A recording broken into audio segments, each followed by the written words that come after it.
Hello again. This is part 2 of my short series on Tantra. At the end of part 1, we left off with the Mughal invasion of India in the 13th century. Tantra went into hiding at that point, and it stayed underground for a very long time.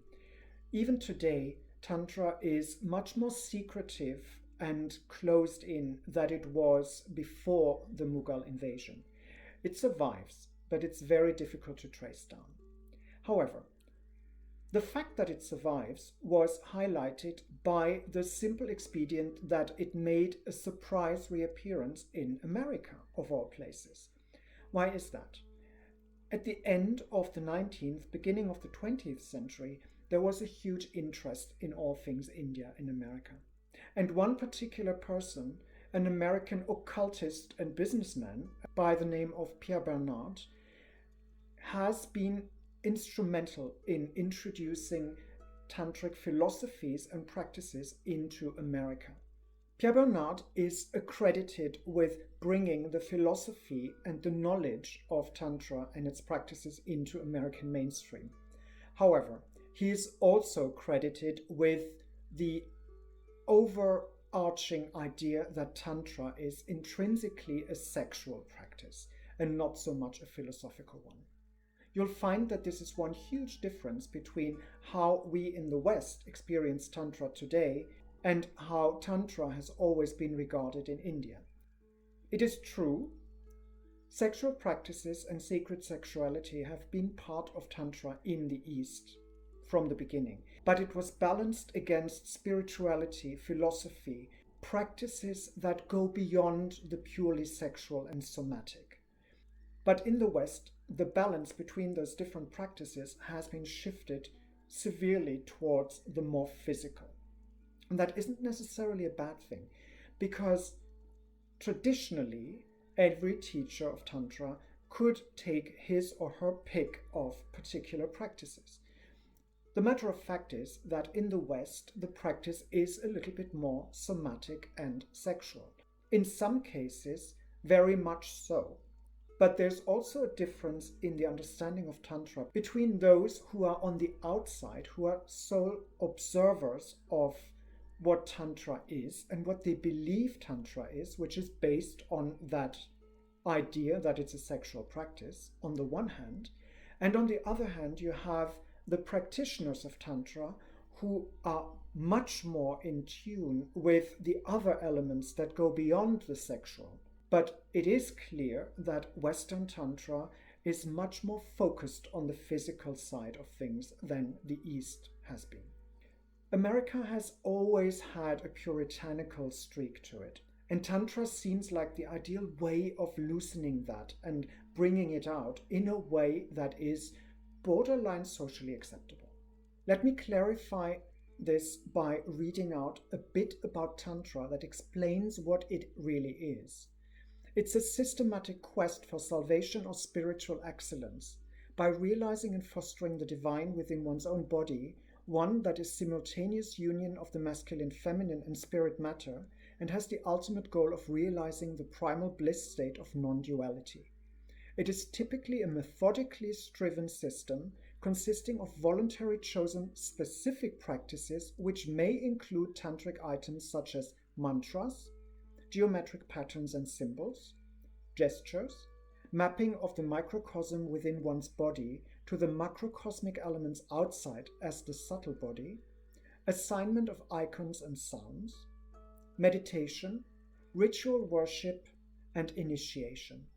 Many of those elements are clearly available in traditional Tantra and in the practice of the Tantra that we experience in the West, which is commonly called Neo-Tantra. And you can see why there is a different name for it, because the different elements have different weight in the two different areas of the world. Another element that has been very important for the transmission of Tantra in the East is that, contrary to Hinduism or Buddhism, it is understood that Tantra can actually be performed while living in the world. What does that mean? Hinduism and Buddhism have a strong focus on monastic traditions.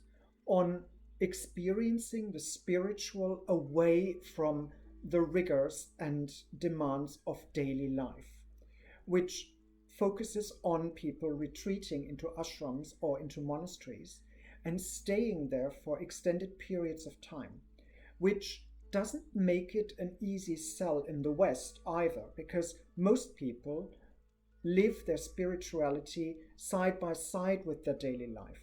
It is interesting to note that pretty much in a similar period, another stream of Indian philosophy and spirituality was introduced into the West. This time, the proponent was Sir John George Woodroffe, who brought yoga to the West. As you may remember from the first video, yoga and Tantra kind of have a common path. They overlap quite a bit, but they have different approaches. The time seems to have been ripe to introduce all these things into the West. It is very much in the tradition of original Eastern Tantra to mix and match. So obviously things that come from yoga and things that come from Tantra and other elements of Hinduism and Buddhism gradually got mixed up in the West and led to different streams of Tantra developing. Some of those streams are very much based on traditional Eastern Tantra. Some are based on Vajrayana Buddhist traditions. Some are based on yogic teachings. One of the most important names of modern Tantra, of Western Tantra, of Neo-Tantra as it is called, is Bhagwan Sri Rajneesh, also known as Osho.